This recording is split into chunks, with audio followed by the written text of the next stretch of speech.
So what's up, everyone? Just wanted to do a very quick follow-up on the Silca Ultimate Tubeless Sealant. I am at the point where I should be going into stage 2, that is doing the refresh, but I'm actually changing out my road tires. New tires will be here today, and so I am actually going to top it back off with Silca. At one point I was thinking that I was probably going to stop using the Silca because I noticed, especially on the gravel bike, that there were little balls forming inside the tires.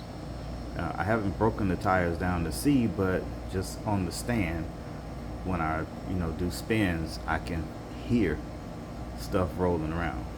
Now on the road tires, what I discovered was, and this was one of those things where I was gonna actually give this a negative and say I was gonna go back to stands and not even use it, but I realized that the stands had actually formed those balls.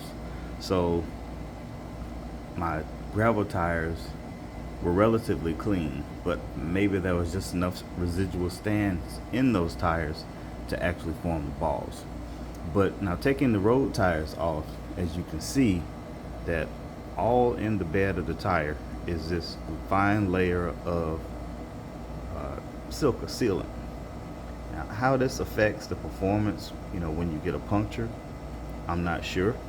I don't think anyone else has kind of gone over this in their videos, but just from pulling the tire apart, hey, there was still a nice volume of sealant left in the tire. So over half the volume was still there.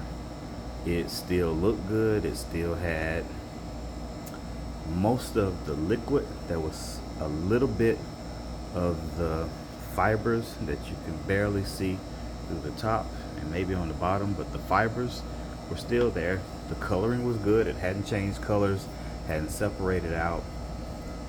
So going with that, I'll probably buy it again.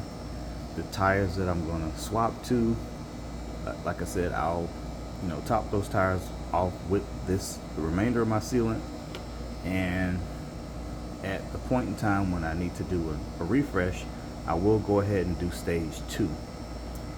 I'll run those tires probably until the end of the summer, because right now in Georgia it is the last day of May. So June, July, August, somewhere between August and September, I'll pop at least one tire and see what's going on in there. Something I did notice, and I did actually, excuse that noise.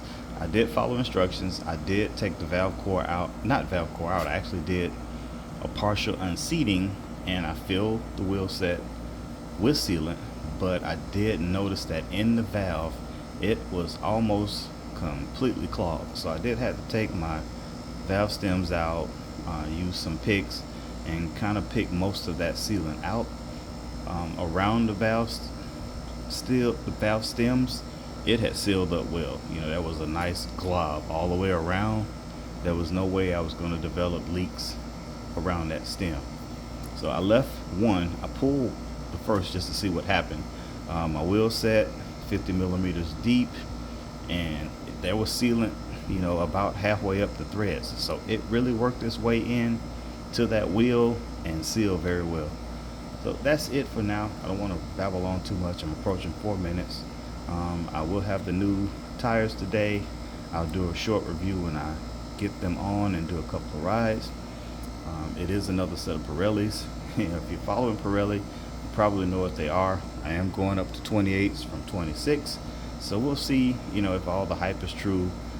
I'm not really concerned about the weight and the rolling resistance, because I am a 210-pound guy and I'm 50 something years old. So I'm not super fast, I'm not super light. So we'll give that a couple of weeks, see how that goes, and I'll do my initial impressions of that. Because remember, I'm not sponsored. I'm paying for all of this stuff.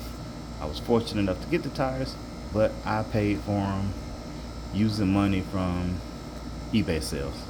So until next time, peace.